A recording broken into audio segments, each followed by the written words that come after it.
എനിക്കും അങ്ങനെ തന്നെ ആയിരുന്നു. പക്ഷെ അന്ന് പോയതിന് ശേഷം ഒരു വിവരം ഉണ്ടായില്ല.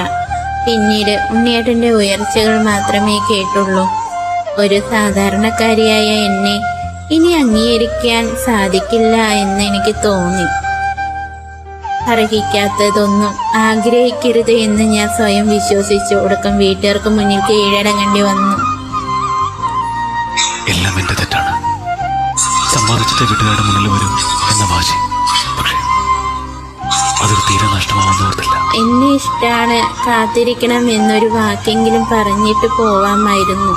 എങ്കിലും നമുക്ക് ഇനിയിപ്പോ പറഞ്ഞിട്ടെന്ത് കാര്യം?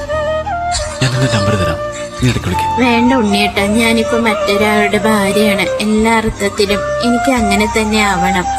അതിനും ഈ നമ്പർ ഒരു തടസ്സമാവരുത്. 2 ദിവസം കഴിഞ്ഞ് ഞാൻ പോകും. കൂടെ അമ്മയും കൊണ്ടുപോകും. എന്നോട് ദേഷ്യമുണ്ടോ? എന്തിന്? എന്റെ മനസ്സിലേക്ക് പറയാൻ ഒന്നും സാധിച്ചില്ല. എന്റെ കോംപ്ലക്സ്, എന്റെ വിധി. ഞാൻ